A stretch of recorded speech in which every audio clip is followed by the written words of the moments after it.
welcome Zach Galifianakis. How are you? Hello, sir. Hello. How's your life, Zach? Life is good. Yeah. Life is very nice. Nice to be in Toronto. And But you're like Gene Simmons, you just write it on the speakers, right? right, exactly. You spent a lot of time in Canada, though. Yeah. Born and raised in Edmonton, and That part's not true, by the way. my dad is Tim Horton.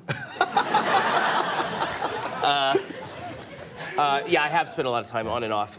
Lived in Vancouver for a while, and my girlfriend is actually from Edmonton, so. Nice. So that's how you know who Tim I Horton know, was, yeah. yes. But it was 3 years ago, roughly 3 years ago at the Just for Laughs Festival in Montreal. I saw you do one of those late night shows, and you did an hour. And it was spectacular to watch, because it wasn't like watching a guy do stand-up comedy for an hour. It became this arc of madness, and it was the best part. You went after Dane Cook, that was hilarious. Then at one point you took your clothes off, which was odd, and then it all sort of happened. And I just wondered where that came from in your head, like what that 1 hour feels like when you're on stage doing a show like that. Well, when you're not very talented, you come up with a lot of other resources. Right. To me, not to talk about it too much, but I like to surprise an audience, and I like to say things that I probably would never say off stage. I think I'm a little bit more reserved off stage, but confrontation is funny to me. Attitude is funny. Cockiness is funny. I think that's funny because it's ridiculous. Like, I'll say racist things, but I am saying them because I know racism is dumb, thus I think it's funny. So it's just kind of a mixed bag of things you're not supposed to say. But because saying the racist things on stage, have words left your mouth where the moment they get out, you just say, well, that was probably not the best call? I think we have such a knee-jerk reaction about words these days that if you do it with more of a layer, and if you're poking fun at racism, then I think there's something there that can be very, very entertaining. People are shocked sometimes. But I do find there are certain races that you can make fun of that people don't get upset about, which I think is the most racist thing you can do, Yeah. which drives me crazy. Like, if you want to be offended by everything, that's one thing. I applaud that. Like, if you're offended by all that, then that's what you should be.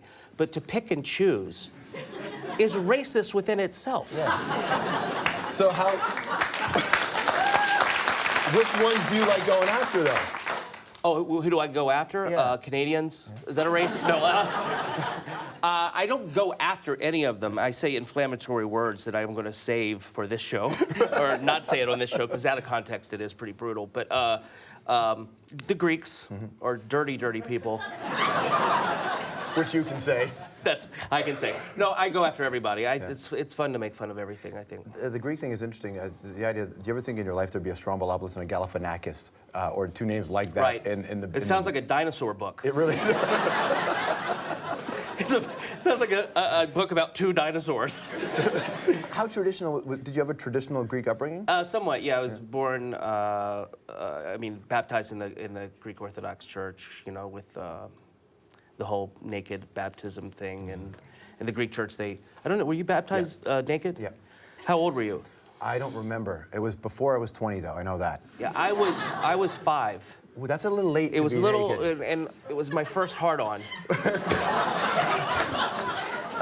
At 5? At 5. Well, that's a good Terrible timing. Did you? I'm saying that now, but then you just showed a clip where my butt is showing through a jock strap, Right. so I don't know what the difference is. But I heard really. you didn't want to do that. I heard that they actually basically said Will Ferrell would do it, so you better do it. Is that how it worked? No, what happened was in the script there were tighty-whities, and I've seen enough chubby guys in movies with tighty-whities on. So I said, what about a jock strap? Because I haven't seen that. And as soon as I said it, 2 minutes later, I'm wearing a jock strap. And the director said, I didn't want to do it after I had suggested it. The director said, hey, Will Ferrell would have done it. And, you do these things in movies, and then you kind of forget about them, and then you're sitting there on the phone talking to your mom, and she's crying. I mean, you forget that you do. I mean, I forget that I do movies. I'm like, oh shit, I forgot I was in a jockstrap, and then now I'm explaining it to my mom, who's upset. And yeah, it's. I didn't want to do it. I'm not really into showing off my my derriere. I want to talk about the movie that you're in now because this is a neat movie where you get to be funny, but the big bulk of your character isn't funny. Right. In this movie, it's actually pretty heavy, and it actually felt like at times you weren't acting, like you were playing a character that was battling with forms of mental illness and trying to, and at the same time, got to be a mentor. Had you gone through stuff like that where you felt the fragility of your own mind when you were growing up? Well, there was I mean, I think a lot of people kind of. I mean, there's parts where you're really sad in your life. You can be, and to be able to have the coordination to draw upon that is very helpful. I mean, I kind of went through a sad part of my life, and I remember I called my dad. I'm like, Dad, I just can't. I don't know. I'm having a hard time with things. And my dad's advice, he goes, why don't you just go to a park and look at old people and do cartwheels? I can't do cartwheels, right. But I can look at old people, and it kind of helped. I mean, today I think we want to pop a pill here and there, but especially in Western society. But I think that sometimes the smaller things can help you get out of those ruts if you're not chemically, right, gone. Your folks, what do they think of your family? The fact that their kid who used to be humiliated by your brother is now this guy. My parents have always been really, really supportive. My dad cries a lot out of happiness. He's a really beautiful person. I was in Vegas with my mom, and I was at the slot machine, and we were just playing the nickel slots, and these 3 young punks came up, and they were like, hey, can we get our picture with you, Zach? And I went, can you not see I'm with a prostitute? How'd she handle that? She didn't hear it, and then she goes, what? I went, I'm telling him that you're a prostitute. My mom, she doesn't care. She has a very good sense of humor. I'm going to rapid fire some questions at you. Ready? Yeah. Who's your hero? My cousin. Why?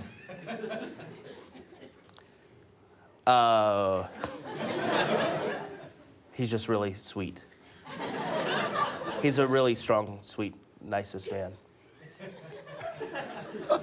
Who needs a good, swift kick in the ass?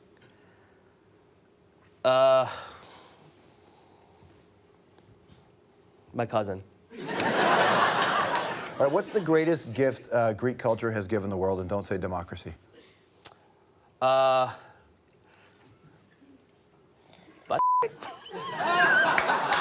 Yeah, well, no. too many. I don't know. You're editing this. You won't. No, that's going there, dude. I'm fine with it. No, please don't. I'll get it because I'll get a letter from the Greek council. They're already mad at me about stuff. But please, please. But that's a gift to a lot of people.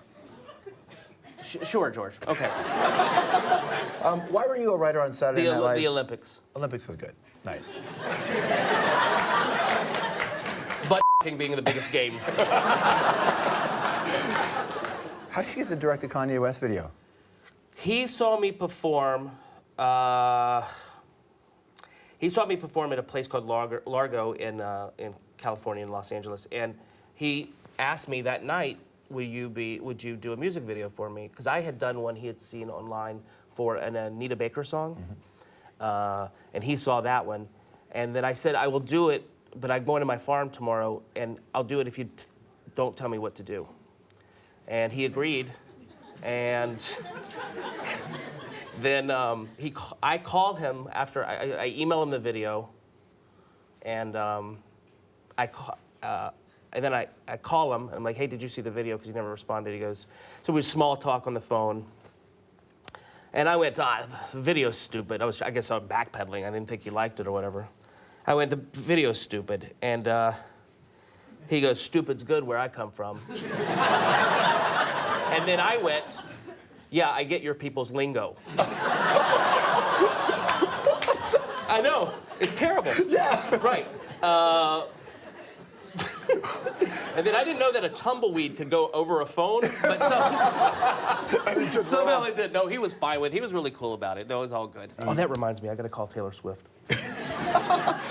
Kanye Taylor. Kanye went crazy on Twitter this week. He really kind of spilled his guts on Twitter. I didn't read that, but Well, you have about 180,000 Twitter followers, but I noticed that you don't really update people on what's going on in your life. I don't participate in any of the social networking because you have to get your name. You have to snatch up your name if you're in the public eye a little bit, because somebody else will. The only reason I joined MySpace years ago is because this 16-year-old Alaskan kid had taken my profile. I didn't know what my face was. My face? What's it called? I think you're amalgamating for the bit. What's it called? MySpace. Or Facebook. MySpace. Yeah. It's the 16-year-old kid was emailing as me, girls saying, "Hey, I want to have sex with you," which I think is really funny. Like to take my profile and do that, like it's the worst idea I've ever heard in my life. So I had to hijack it back from him. Of course, I'm a little old. I'm a little bit. I mean, back in my day, we had a fax book. Just fax a request. This movie is called, it's kind of a funny story, and it's actually a really funny movie. Zach Galifianakis, everybody. You can check out on the website, Bravo.com. Good to see you. Cool. That was fun. It was a lot of fun. I really appreciate it, man.